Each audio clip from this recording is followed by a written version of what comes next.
You know those women who seem completely unbothered? The ones who have all the men chasing them, opportunities falling into their laps, and everything they want just flows to them easily. I used to think they were just lucky. While I was sitting and overthinking and overplaying every conversation in my head, working on myself, and still feeling like I was chasing breadcrumbs. I needed to know what is the special if factor. How are they making life look so effortless while I'm here exhausting myself? That's when I discovered something about detachment that changes everything. It's not about becoming cold or not caring all of a sudden. It's actually the opposite. And that's exactly why you keep repelling the exact things you're so desperate for. So in this video, I'm breaking down everything, what's actually blocking you from the life you want, why your nervous system is wired to chase, and the shift that rewires you to attract forever. And most importantly, how to feel worthy, chosen, and seen while detaching like nothing in this world matters. Everything around you could be burning down. You will walk away unbothered with everything you have ever desired. The biggest challenge is when you want something, you have this constant desire, this tightness within you. You put something above yourself. You're not just making it the object of your desire and dreams, but you're literally lowering yourself beneath it. This energy of attachment, wanting something so bad that you cannot stop thinking about it, obsessing about it. So you looking up at it, constantly reaching for it, inherently in your mind, it puts you at a distance from it that you don't deserve it. It is above you. The truth is, you might not actually even want it because it will give you that feeling of being chosen or being seen or feeling validated that you're not able to provide for yourself. So think about this. The object that you've put on the pedestal, what are you seeking from it? What kind of connection are you seeking from it?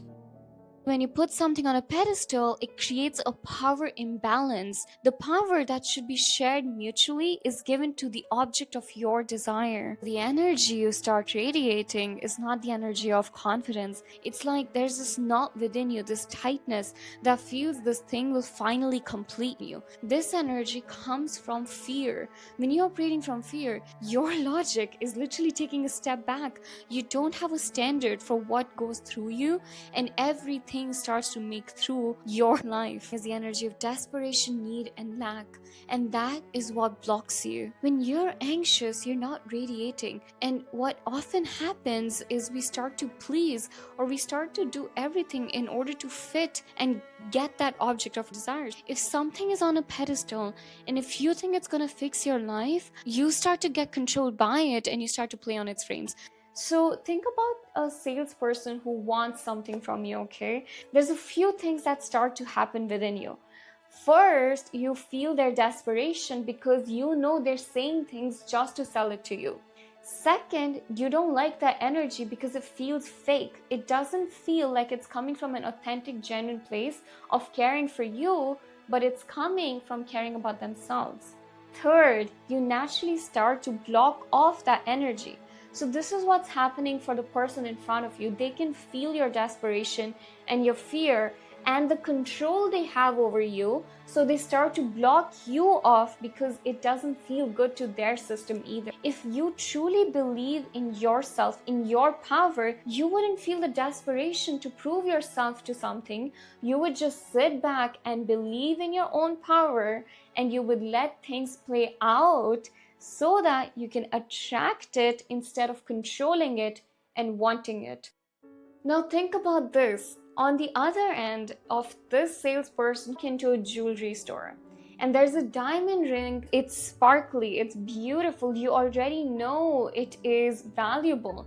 You desire it, and they don't need to sell it. They know if it's not you, another customer will walk in and get it.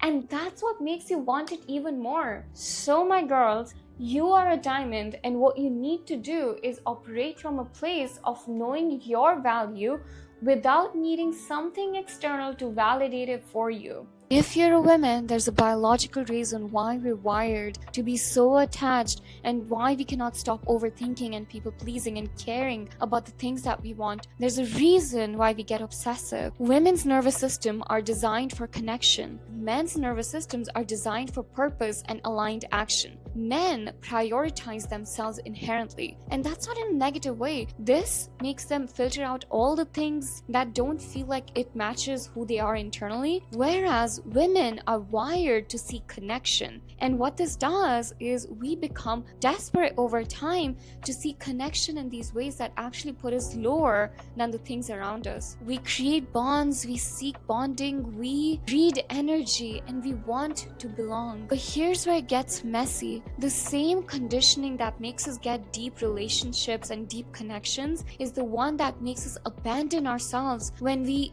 really want something. We mold ourselves into frames of what we think is needed of us because we don't feel we're worthy enough of having it in the first place. We want others' approval so badly that we forget to stop and question that is it the approval or the feeling of validation this will give me that I'm chasing, or do I genuinely love and want this thing? Because here's the difference that nobody talks about.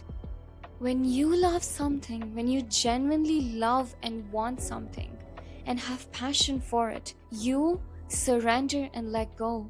You start to enjoy the process of loving it itself. You don't try to control the outcome. So girl, you might not even want the thing that you're watching this video for so badly. Because when you love something, you're not only loving it completely and so selflessly that you forget who you are, but you need to love it from a place of your authenticity where it aligns with you so deeply that you don't forget yourself, but you remember yourself even more through loving it. So one of the ways for you to tell the difference between love and desperation and obsession is whether it's reminding you of who you are or it's making you forget who you are. And the second you start asking, does this meet my standard? You start to allow and operate from an energy of abundance and an energy of authenticity. Most people hear detachment and they think cold, uncaring, rude. That's not what real detachment is. That's honestly just fear wearing a different outfit. That's emotional avoidance pretending to be strength. Detachment isn't about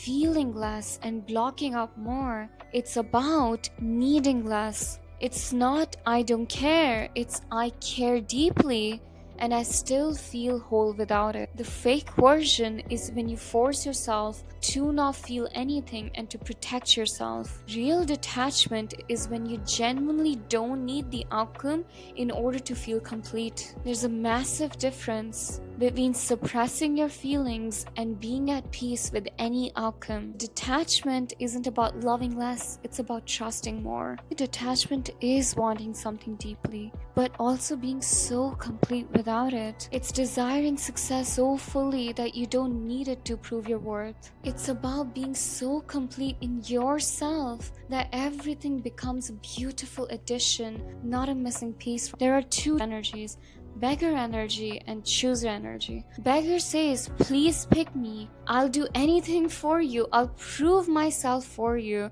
and I'll change myself for you. And the chooser says, I know what I bring to the table. I will set my standard, and out of all the options, I get to choose which one I'll have. Beggar energy gets exhausting because you're constantly trying to prove, perform, and fit in. Chooser energy is peaceful. You sit back, relax, and you let the things play out. Chooser energy is much easier because it's authentic and it's internally aligned with who you are, and that's the one that attracts everything effortlessly. First is setting your own standards. If you don't know what your own bar of acceptance is, then everything will make through your energy. Stop accepting less than you deserve. You don't need to sacrifice yourself or forget who you are. So look at me for a second. Take a pause and take a deep breath. You did not come into this world to shrink yourself and just to be accepted by others. You did not come here to be chosen by people, environments, or jobs. They can't even choose themselves. Here's the real key. Feel the feeling, don't chase the source of it. This is emotional alchemy. You cannot just block off the real feelings you have, but you don't let them command you. Question yourself. Is this feeling a guide? Can you give yourself the feeling of worthiness that you're seeking from something else? Can you enjoy the journey, the process? There's one more pattern you need to replace. Start operating with the energy of abundance. Stop operating from energy of when you replace fear with faith, things start to fall in place naturally. You start forgetting the actual journey. Stop being in the present moment. What can you do to enjoy where you are and feel the gratitude for the journey itself? But what if you just operated from the love, the actual deep love that you have for yourself and for the universe? Try to tap into these tools to understand which energy you're operating from. And once you reach this place, you don't chase anything. You let things flow to you. You become an unbothered queen who just knows that life will work out effortlessly. If this felt like a mirror, you're not alone. A lot of women are waking up from the same patterns, including me. The same loops, the same emotional habits. And if you're one of them, you belong here. This is the space where you learn how to detach soft, choose yourself deeply, eyes quietly. Stick with me, subscribe. There's so much more I want to talk about, and I hope this wasn't too harsh, but I'm really passionate about it, so I will keep posting, and I keep hoping that you attract everything you deserve, everything you desire, and everything that's meant for you. So stop chasing and start attracting.